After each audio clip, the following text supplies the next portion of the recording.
The Hour of Joy is one of the most unforgettable events in Poppy Playtime. Its occurrence has set off multiple chains of events and has created a ton of questions no one's been able to answer. But today we're going to answer the darkest one of them all. Are the orphans still alive? And if so, where are they?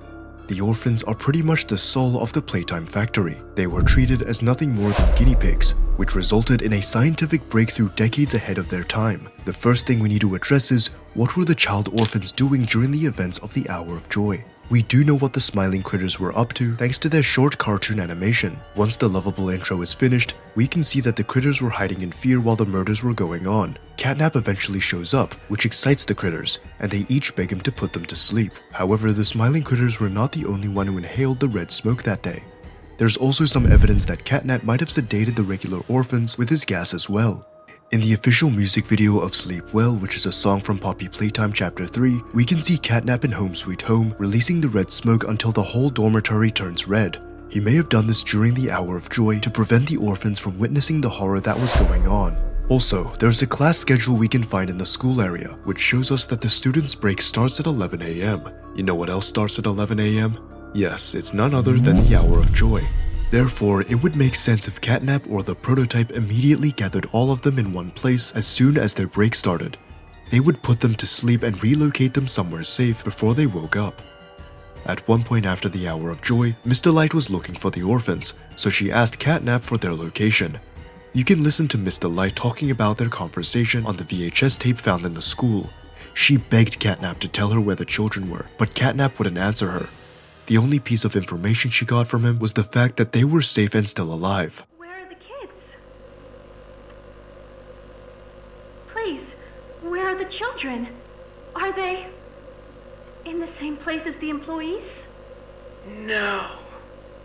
Are the children safe? Yes. Ah, can I see them? No. And that was it. That's all he'd tell me. Probably because he knew I'd kill them all. Mr. Light was probably right about Catnap thinking she would kill all of them. Her psychopathic laugh after recounting that conversation is proof of that. But at least, it shows us that Catnap still has the heart to protect the orphans from hungry evil toys like her. No matter how sinister he is, in the end, he used to be an orphan himself. He also has no reason to kill them because they're innocent in the torturing experiments. It's not their fault that the other orphans had to suffer.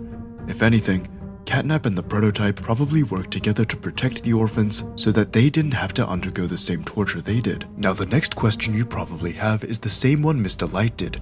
Where are the orphans? They wouldn't survive a day in Playcare at the present time, because the bloodthirsty toys would kill them in an instant. We've also gone through every place in Playcare in Chapter 3, and there were no humans to be found. If the orphans are still alive, their safest bet is to stay somewhere hard to reach, an area that not many toys can access. For example, a place located at an even lower level that requires an elevator to go down. A place very similar to the one we were headed to at the end of Chapter 3. That kind of place might not even be known to the toys living in the factory. Most likely, it's an underground bunker designed by Elliot Ludwig. Just a reminder, Playtime was already established before World War II even broke out.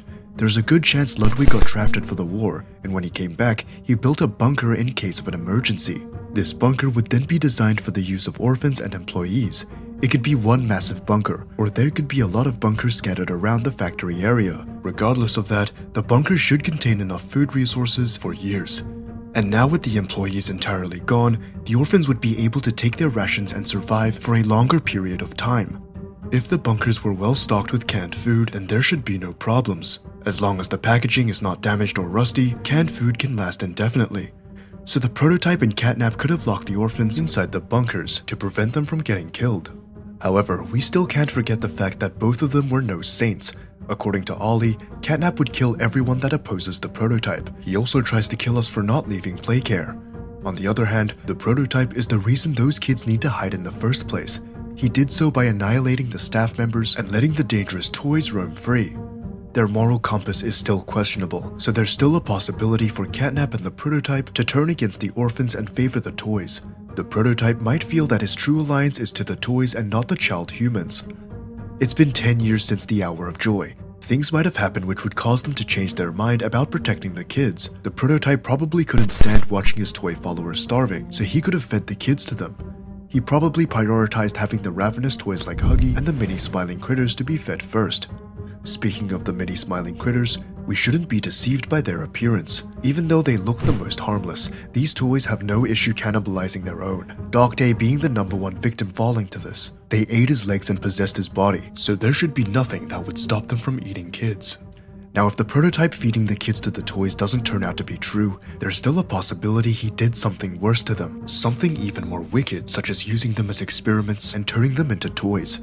Maybe getting revenge on the employees wasn't enough, and he had to do something more. He already suffered too much. The prototype could be expressing his vengeance onto the innocent kids, becoming an absolutely evil character. We know how indifferent he is towards the other toys. The moment they're dead, the prototype wastes no time in collecting their dead bodies for the sake of merging. This includes Catnap, his most loyal follower. By that logic, there's no way the prototype would actually care that much about protecting the kids, let alone go through the lengths to protect them. Each of them would just be another life for him to experiment on. Plus, the prototype might share a similar vision as the evil scientists of Playtime. This would be an unfortunate consequence of having suffered their worst experiments. If he could perfectly copy a voice he heard, it might also be possible for him to adapt to their same mindset. Harley Sawyer even commented that he learns something new about him every day, indicating that he's an unpredictable creature. In reaction to that, the prototype says the same thing to the doctor while imitating his voice. The prototype could be serious when saying that, even though it sounds like he's joking. All that time being brutally experimented on must have led him to learn a thing or two about the scientist's techniques. If it turns out that the prototype doesn't have pity for the children and only thinks of them as disposable test subjects, he could be using them for his benefit. What if all this time he's been longing to free himself from the facility? But of course, he can't do that in his current form. Therefore, he took advantage of the orphans. One way is merging with them so that he could become more human-like. Another way is by creating new, stronger toys out of their bodies so that he could protect himself when he reaches the surface. In other words, he wants to build an army of toys made from the orphans. There's a possibility that all the children are gone now after cannibalizing each other. After all, it's still not confirmed whether they're provided with enough food or water. They could drink from the water pipe, but once they ran out of food, their survival instincts would kick in. They would have to eat anything, including their family members, as long as their hunger was satiated.